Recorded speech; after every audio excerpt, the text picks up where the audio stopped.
Hello everybody and welcome back to the Leeds Lens. Wow, we have got a monumental update for you all today. The Guardian have done an absolute blockbuster report talking all about everything Leeds United at this moment in time. And if you want the highlight, I'll give it away straight away. They have said that the club officials, when they've spoken to club officials at Leeds United, they expect that if Daniel Farke does not get a positive result against Chelsea or Liverpool, he will lose his job at the football club. Massive breaking news from The Guardian and Matt Hughes in The Guardian. And The Guardian, for anyone that doesn't know, they are a very, very trusted outlet. So I would take that with not a pinch of salt. I would take that as fact. And to be honest with you, I remember the report. Do you remember the report going round maybe about 3 or 4 games ago, maybe about sort of he needs to get points in his next 5. Well, it looks like that was true now, and obviously we are seeing the impact of that coming up in this show. So we'll talk all about that. We're also going to talk a bit about who could be replacing Daniel Farke if he is to lose his job, which I still do think it will happen. I said in yesterday's video that I thought Daniel Farke would lose his job after the Liverpool game. I still believe that. I still don't think maybe we will pick up a positive result, but I actually don't think we will, and I think we will probably end up sacking Daniel Farke after the Liverpool game. I've thought this for literally weeks now. So we'll talk a bit about that. We're also going to talk, as I said, about who's going to replace Daniel Farke. And there's a few names being thrown in. Some names being taken out. Some names being thrown in. Brendan Rodgers looks like he's going to say no to the Leeds United job if he was to be offered it. So we'll talk a bit about that as well. And it looks like Gary O'Neill is currently the favourite. And I'm interested to see where you guys stand on Gary O'Neill. You know my opinion. I've talked earlier. But we will talk a bit more about Gary O'Neill. And if we've got time, I'm not sure we will actually. But if we have got time, we'll talk a bit about Dan James and potentially Stack return. If not, that will go into tomorrow's show. Because I've only got about half an hour today because I'm on the Inside Elland Road podcast this evening, so I unfortunately can only do half an hour for you all today. But yeah, let's get into it anyway. Ollie says, evening, just shows that the board are clueless. If they had any bottle, they would have sacked him after Forest. Interesting. Let's get a picture of Daniel up, shall we? Because it might be some of the last times we actually show Daniel Farke on this channel. The thing is with this, with me, I've got quite a simple situation with this. Why on earth is it all going down to Chelsea and Liverpool? I remember Gary Neville saying about this when Ole Gunnar Solskjaer on the overlap a few weeks ago, and obviously Gary Neville's in at Salford at this moment in time and he runs their operations. And he said, I'd never give a manager a few games and say, if you don't win them games, you lose your job. I don't like that. I don't think it makes any sense. So you're telling me if in the first minute of the game against Chelsea, Enzo Fernandez decides to punch Rodon in the face, they go out of 10 men, we end up scabbing a 1-0 win, having been absolutely awful all game, and they give up a stupid red card, now all of a sudden he should stay. Well, of course not. How can that possibly be a determining factor? We are deciding here, for me, if a manager should retain his job and probably retain his job for a good while, past the January window, give him the whole January transfer window where the Guardian says that we're going to spend money. And we're basing all that on if he gets a good result, if he scams a result against Chelsea and Liverpool. Do you know what this reminds me of? We've got a perfect example at the football club already. It reminds me of Jesse Marsh. Jesse Marsh, exactly same situation, in my exact opinion. We had a situation where he had to get results against Bournemouth and Liverpool. He managed to scam it, stayed in a job for too long, and then we ended up firing him too late, having given him the January transfer window. And I feel, and I'm worried that we're going down the same road again here. That's what I genuinely feel like. Arthur says, stop moaning. Mate, it's my opinion. You can have your opinion. Do you think then it should all be decided on just 2 matches? And by the way, if we lose against Chelsea, then all Daniel Farke has decided will be on Liverpool. So if we scam a result against Liverpool, he's now perfect for the job. But if we play amazingly well and somehow lose because we do something daft in the last minute, then we should lose his job. How can it possibly be all on that? How can it possibly? So as I said, I'll give you another scenario. We're in the last minute against Liverpool, the last minute of the game. We've played absolutely terrible all game. They make a bad back pass Liverpool. We go through and we score a goal and we draw the game 1-1. Should now the 49ers be going, oh, well, now we should keep him. Now we should keep him because that proves it all. And now he's perfect for the rest of the season because of a daft moment from Van Dijk at the end of a game. Of course that shouldn't be the case. And as I said, we have seen this exact blueprint before at the football club. And you guys know, at the moment in time, I would keep Daniel Farke at the football club. That's where I'm at this moment in time. I would keep him. But I wouldn't be all basing it on the fact that if we scam a result in the next 2 and that justifies his keep him. It just seems ridiculous. It just seems totally ridiculous. AG Lee says, evening, mate. Evening to you too, pal. Ollie on Tor says, I think they expected a thumping at City, so maybe the improved second half is what has given him 2 more games.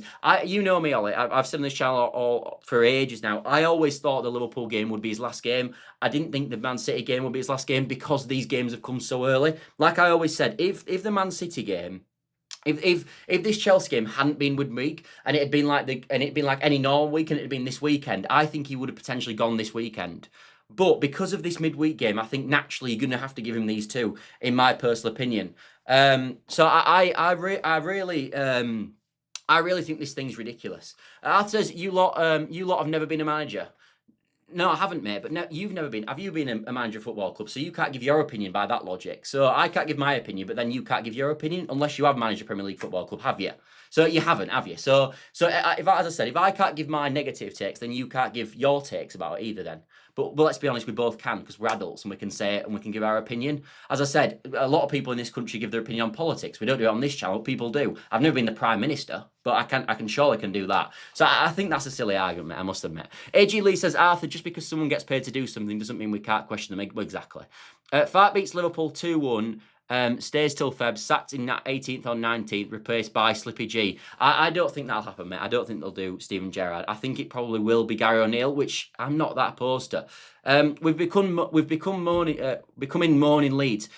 Mate, I've been really positive on this channel. I'm probably one of the only content creators in the platform who actually still Daniel Farke in. Now, if that's a positive or negative take, I think potentially it was on the side of positive, and it's the hoping that this manager can do well. So I think I've been quite positive, to be fair. So I think that's slightly harsh. But also, as I said, if something's wrong, I'm going to call it out. All I do on this channel is I get your opinion, get my opinion, we sort of breed it all together, and we come to sort of a genuine opinion of where we're at. And as a lot of people will know who watch me regularly, a lot of the time, what ends up happening is I get proved wrong, Sumu gets proved right, and we end up changing and moulding down to some of the stuff you guys say. Actually, I took Walsall to the Champions League glory on FIFA 20, so I've been given manager. Well, there you are, mate. You can now, you've got the freedom of Elland Road, mate. You actually bring him in. So funny enough, I put a TikTok out the other day about sort of about why we should play 5 at the back and the fact that we block off the space between the left centre back and the left back, and obviously that's been a space where we've conceded loads of goals. And someone put a comment actually saying that I've seen enough give this guy the manager's job, and it's got like 200 likes, I think, which I thought was quite funny. Obviously, I'm not going to get the manager's job before you all start crying. That ain't going to happen, unfortunately. Although I won't pick Aronson, so swings and roundabouts. But as I said, we're going a bit off topic here. But yeah, when I read this news, I must admit, I just thought it was totally ridiculous. I really did. I thought it was just utterly ridiculous. And as I said, how on earth surely you can make him... As I said, there should be a piece of work that decides if a new manager stays or goes, in my personal opinion. And it shouldn't be based on the fact that if he scams a result in one of the next 2 games. That should not be a state of mind. Although, having said that, if he was to win the next 2 comfortably, I think he should stay in the job. But I still think he should stay in the job anyway. So, it's a tricky one in that sense. Olin Tor says, I'd like to think they have someone ready to come in before the Brentford game if the next 2 do see the end of Farke. Well, actually, funnily enough, mate, in the Guardian report, obviously I've read the whole thing. In the Guardian report, it does actually say that Parag, I think, or some of the higher ups at Leeds United want a definite manager to come in if that does happen. Which I think, my opinion right now is, and I've said this for a few days as well, I think they're looking at managers. I think they have been since the Forest game. I think they're actively looking for managers. And they basically said to Daniel Farke, look, we're in a situation now where these results are not good enough. You're going to have to get to these results by this game, otherwise you will lose your job. And because of that, and because they've given that ultimatum to Daniel Farke, if he needs to get these points by a certain point, naturally in the background, they've got to go for the alternative plan if it doesn't work. So I think that's what we're seeing. I think we have talked to Brendan Rodgers. I think we are now talking to Gary O'Neill. I think we have talked to Bo Svensson. I think all these reports that are coming out, potentially Postecoglou as well, I think a lot of this could be true. There also could be agents who obviously know that Leeds United are talking to managers and therefore throwing their own sort of manager in the hat as well. So I think you've got to bear in mind that. But I do think we've talked to Brendan Rodgers. I do think we're talking to Gary O'Neill at this moment. And I do think as well that we've talked to Bo Svensson. And I actually think that Bo Svensson was probably the number 1 option.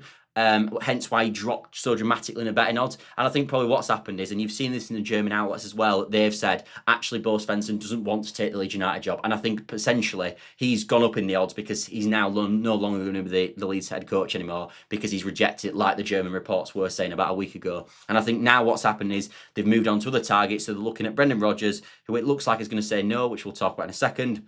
And they're looking at Gary O'Neill as well. Anyway, that gives the point to talk about a bit about Brendan Rodgers. The situation about Brendan Rodgers, and this is coming from Football Insider, it is Peter O'Rourke in terms of the Football Insider, so he does get quite a bit right, actually. Peter O'Rourke is not like, I think Football Insider, the likes, I think Fraz Fraser or Fletcher or something, he doesn't seem to get a lot right, actually, in terms of just a quantity. But actually, Peter O'Rourke does seem to get quite a bit right. So I'm not saying this is nailed, but I'm also not saying that this is complete nonsense either. He says that Brendan Rodgers actually wants time out of the game at this moment in time and doesn't want to take the Leeds and wouldn't take the Leeds job. He doesn't think, because he basically wants a bit of a rest from football, which is totally understandable. I hope this is true, because as you guys know on this channel, I do not want Brendan Rodgers at the football club. I know a lot of you like Brendan Rodgers. We've had a lot of comments in the chat about Brendan Rodgers being a really good option for Leeds United, and he's won the FA Cup, X, Y, and Z. As long as it's not Simon O'Rourke. No, it's Peter O'Rourke, mate. But as I said, a lot of people in this chat have been really positive about Brendan Rodgers, and actually they do want Brendan Rodgers to come to the football club. I've never been of that opinion. I don't want Brendan Rodgers for a few reasons. The first reason is that he plays a defined style of play, in my opinion. He does change his formation slightly at times, but he does have a defined style of play. And I think it wouldn't work with this Leeds United Football Club. I think he tries to play a possession-based style a lot of the time. I also think with Brendan Rodgers as well, and this is notorious of Brendan Rodgers, his teams do score a lot of goals. You even saw that with Liverpool when they had Suarez and Sturridge up front. They do score a lot of goals. But one thing Brendan Rodgers' teams have always done is leak loads and loads and loads of goals. So for me, on just that base alone, I'm not convinced he knows how to set up a defence to a good enough standard, in my personal opinion. I also don't think he's the only time in his career really he's been in a relegation battle was at Leicester, and he couldn't deal with it, and they ended up going down. I know he wasn't in charge when they went down, but he managed that horrendous season that they had with a team that should have never been relegated, and he never got any tune out of them, having obviously got tune earlier in his time at Leicester. So for me, I am not bothered that Brendan Rodgers has ruled himself out. In fact, I'm quite glad he's ruled him out, because I think the 49ers would have looked at Brendan Rodgers. We know they looked at him when we appointed Daniel Farke in the first place. I do think he would have been a sort of a candidate for the football club. So if this is true and he has ruled him out, and he has ruled himself out, to be honest with you, I'm quite pleased. So that's the situation. Anyway, let's see some of your guys' comments regarding Brendan Rodgers. Bambia, something like that, says, I'd take Rodgers ruling himself out of contention over 3 points. Imagine how toxic it would get. Yeah, I agree, mate. I think that would be a bad situation. A Leeds fan from years ago, he was allegedly a bit of a scammer. I'm not sure. Oh, all right, okay. You're on about someone else. But yeah, no, I agree. Fundamentally, I completely agree. I think that I think Rodgers is not the right man. And I think a lot of the fan base probably agree with that. Jim House says, I'd take Rodgers, but there's so many options that are polarising. We need a Thiago Motta. See, I disagree. I wouldn't mind Motta, because I think he would be an interesting appointment. I'd be interested to see how it goes. But my honest opinion is, I don't think that sort of manager is the right manager for Leeds United at this moment in time. I think for me, someone like Thiago Motta is someone that if you're like sort of 13th, 14th, say if you're Nottingham Forest and you've got a pretty good squad but we're underperforming, and you think they're never going to go down because the squad level's quite good, in my personal opinion, maybe you look at someone like a Thiago Motta, because he can build a style that can get you up the league. I think we're slightly different. I think we've got a battling squad, but I think we've probably got quite a poor squad, as I've said on this channel loads of times. And I think we need a manager in my personal opinion, who is going to adapt his style game by game to get the best and sort of neutralise the opposition in the best way. Because a lot of games we are going to go into the game with the worst players, in my personal opinion. Unless we're playing Burnley, unless we're playing Wolves, we're probably going to win with the worst players, in my personal opinion. And I think we've got to try our best to neutralise the opposition and to get that slight advantages. And I want someone who comes out with an individual match plan for each game going into it. That is the sort of manager I want. And I don't think Thiago Motta is that, from what I've read. He's more of a system-based manager who wants to play a certain system every single week. So, for example, I want a manager in that some weeks goes with a high press and some weeks goes with a low block, and it depends on the certain situation. That's what I want. I want someone that can be adapting of their style. Which actually brings me on to, and there's some comments coming in as well, which I'll get to, but it actually brings me on to this man, Gary O'Neill.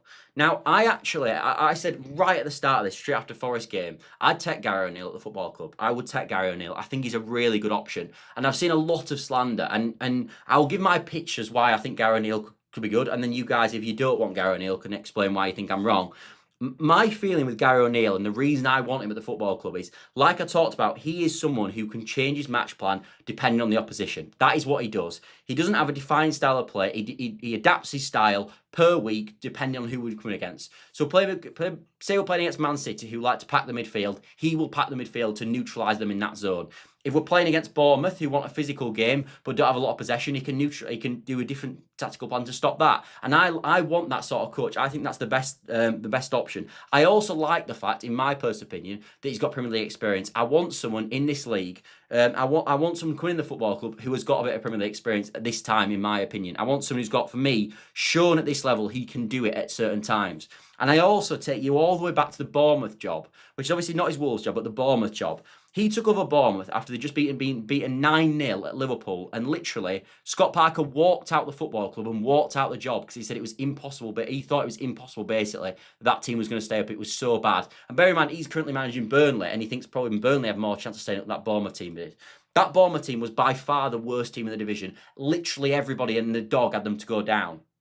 And he managed to keep that team up. And if you remember that summer when he kept the Bournemouth team up, every single person around the country was actually naming him, saying he should be one of the managers of the season because that job was outrageously good that season. Then, of course, he got moved on by Bournemouth, which was fine, but he didn't do anything wrong. They just wanted to go on a different setting, and he kept them up, and they wanted a massive investment in second season, like I'd almost want from Leeds United. But he keeps them up, and as I said, I can't underrate how bad that Bournemouth team was that stayed up. It was horrendous. As I said, the best thing I can tell you is that Scott Parker walked out of the job having got beaten 9-0 by Liverpool, basically saying that the squad hadn't been backed enough, it's not good enough, and we're going down. He didn't want to ruin his reputation. Gary O'Neill comes in, first ever managerial job, and keeps them in the division. Brilliant job. Then he goes to Wolves in his second job. They ended up finishing, I think, the season 13th or 14th. But if you watched Wolves that year, they should have never finished 13th or 14th. They actually fell away a bit at the end of the season to stop them finishing in the top 10. And for the most of the season, they were actually in the top 10. And a few bad decisions from referees at the end of the season actually cost them getting higher in the division. And then obviously, everyone's going to talk about his most recent season, which was obviously when he got sacked at Wolves. And obviously, he got sacked at Wolves. Victor Pereira came in, turned it around. It was all fantastic. The only thing I will say about that is, if you looked at the Wolves team that he ended up getting sacked with, one thing it definitely didn't have in its team is it didn't have any physicality in defence. At that moment in time, they were struggling defensively with injuries, and they didn't have any physicality at all at the back at that season. They were playing Hugo Bueno at centre-back at that moment, and they were playing Matt Doherty, I think, as in a centre-back situation as well, because they had no centre-backs football club. They then went about Agbadou, who added physicality in the January transfer window, and he started to propel them to leave and had a really good second half of the season, obviously under the previous coach as well. But that's my pitch for Gary O'Neill. Amazing job with Bournemouth, knows the league well, can adapt game by game, and also in that first season at Wolves had a really good time of it and struggled the second year, but he had no centre-backs fit, and he ended up getting sacked for me because he didn't have any physicality in the back line, and they were basically just getting bullied. I remember them conceding a goal, actually, against Ipswich at home, a game they actually lost. And the ball just went long, and basically Liam Delap just bullied the two centre-backs, and I think the ball bounced back and they ended up scoring a goal. But it was absolute schoolboy defending, and actually not much, in my opinion, that Gary O'Neill's tactical plans could do about it. That wouldn't happen at Leeds United. We've actually got physicality at the back. We've got Biol, we've got Rodon, we've got Strauch, all of them. Strauch's not the most physical centre-back in the world, but Rodon and Biol definitely are. So I don't think he'd have that problem. And I think he's shown, with the job at Bournemouth, that he can overperform with a miles worse team, by the way, than this team is. We've got, for me, the third worst team in the division. This is where I stand with it. He had the worst team with Bournemouth and kept them up. So that's my selling point, I guess, for him. Jim says, I've always rated O'Neill, but our fans will gobble him up. Mate, our fans would get on board if they get results. If he got results, our fans would get on board. I agree. I don't think he'd be like a starlet appointment. Everyone would go, wow, what an appointment that is. But bearing in mind, we talked at the start of the season about the fact that we wanted Sean Dyche potentially at Football Club, and we wanted David Moyes. We wanted people who'd done it before at this level, survival specialists. These are the sort of managers that we wanted, and everyone would have been apparently happy with. I just think Gary O'Neill's in that sort of vicinity as well. I think he's like a Sean Dyche. I think he's actually more modern than Sean Dyche, actually, and more up with the times than Sean Dyche. And I think he's potentially a better manager than Sean Dyche, in my personal opinion.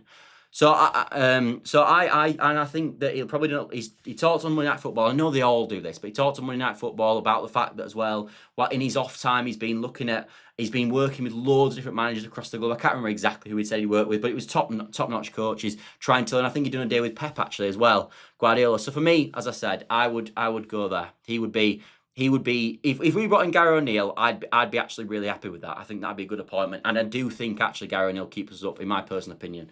So I'd be all right with that. Jim Howson says O'Neill is Bucky's favourite right now. Yeah, he is. And he also came out in the Football Insider as well. They said today that they expect him to be the most likely that basically Leeds United are going to appoint. So I think there's a good chance it's O'Neill, and I think it's sensible. As I said, I don't think he's going to be. He's not like a Motta comes in with real stardom. I think obviously Ollie, you mentioned Knutson are further above as well in the chat, and he comes in with quite a bit of stardom. Doesn't exactly mean that they're going to do better though. Doesn't mean they're going to do better. As I said, O'Neill has done this challenge before. Newly promoted club, worst team than ours, and kept us up. Surely you've got to look at that and go, all right, maybe he's not the manager for 3 or 4 years' time, but is he the manager that keeps in the league this year? I honestly think he could be. O'Neill is a Leeds fan, I believe. I didn't know that, mate. So that'd be interesting if he was. If he was a young Italian manager called Gabriele O'Neill and kept Italian teams up, the fans would love him. And if he came in, yeah, I think that, mate. I think that. And as I said, I thought as Leeds fans, we were going away from this sort of not snobbiness as such, but sort of like this sort of opinion. Like as I said, I was quite shocked actually at the start of the season that people were so on board with Leeds United going for a Sean Dyche or a David Moyes, this sort of a coach. I was actually quite shocked at that. But having said that, I think that's. I think that I'm a bit surprised actually that they're so against Gary O'Neill. But as I said, I think he comes in and would start getting results for this Leeds United team. In my opinion, I think he would, and I think if he started getting results, I think he's quite good at actually building relationship with the fans as well. He built a really good relationship with the Wolves fans while it was going in that first season especially, and I don't think people mind it. Cesc Fabregas for me, don't want O'Neill. Cesc Fabregas doesn't take the job in my opinion. I don't mind Cesc Fabregas, he doesn't take the job. That's yeah.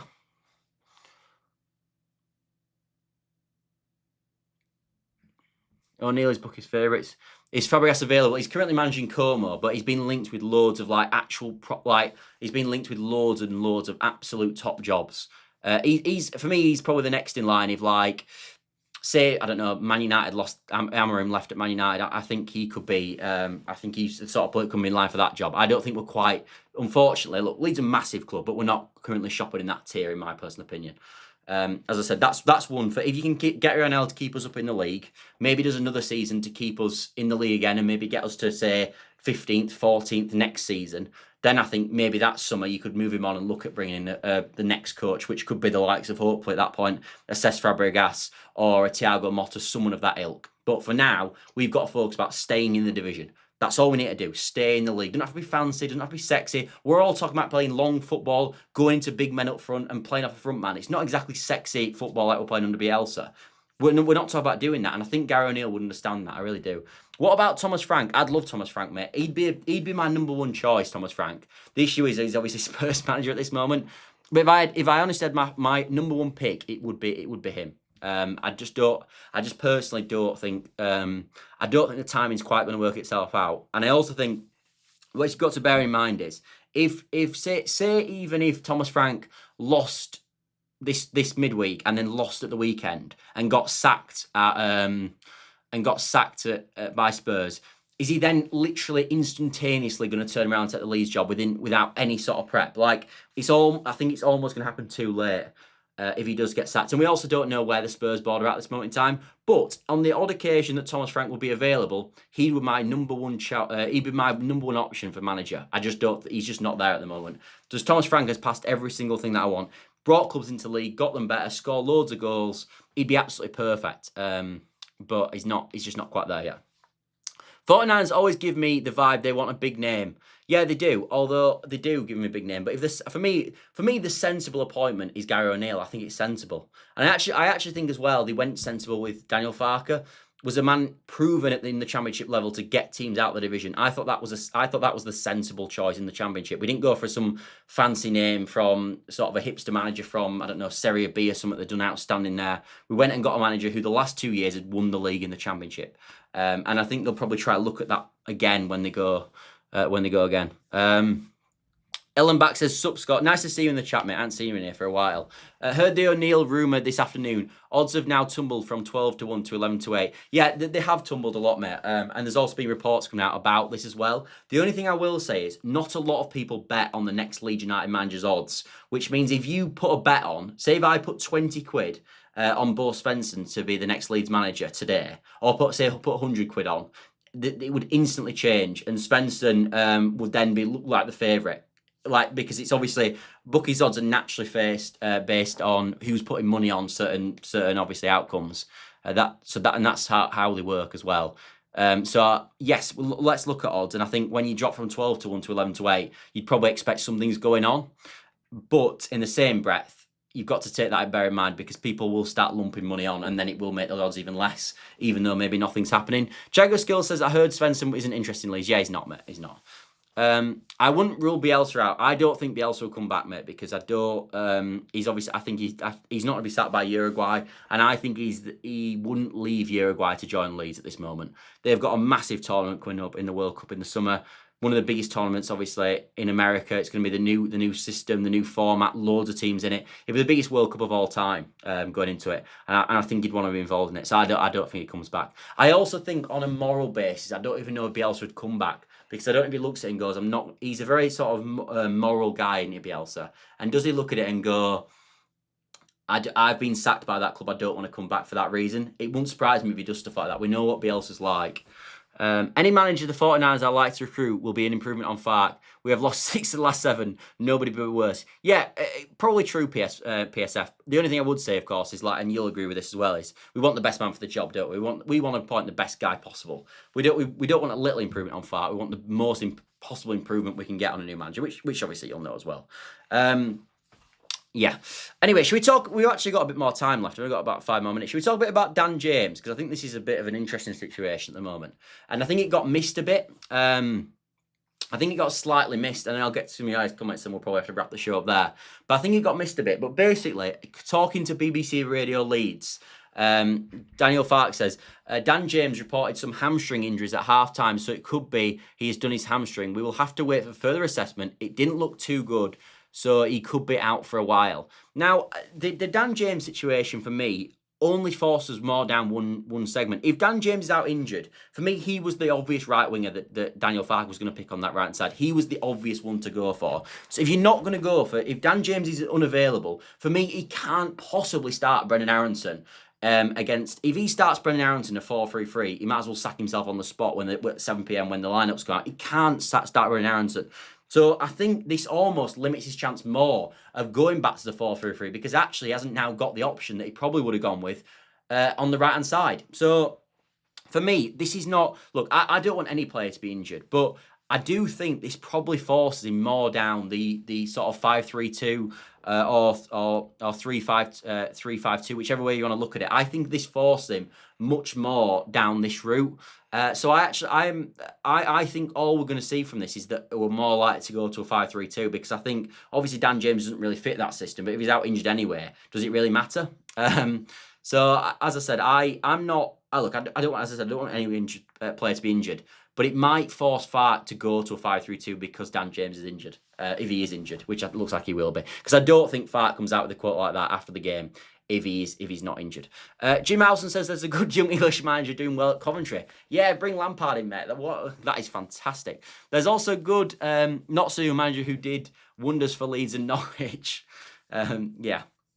Anyway, we'll get into the end of the show there. If you could drop a like, subscribe, all that good stuff, massive helps the channel. We're back tomorrow, and I might even do a live preview tomorrow. I haven't decided yet. But what I definitely will do, if you're around, is Daniel Farke's got his press conference at 1:30 tomorrow, and I think it's going to be really interesting. So I am going to do a press conference reaction, which will be immediately after the game. We did one last week, and it did really well, actually, in terms of watchbacks. So we'll do one again. So if you are around, probably about 2 p.m. tomorrow, come on and let's have a talk about what wisdom Daniel Farke has given us in the press conference tomorrow.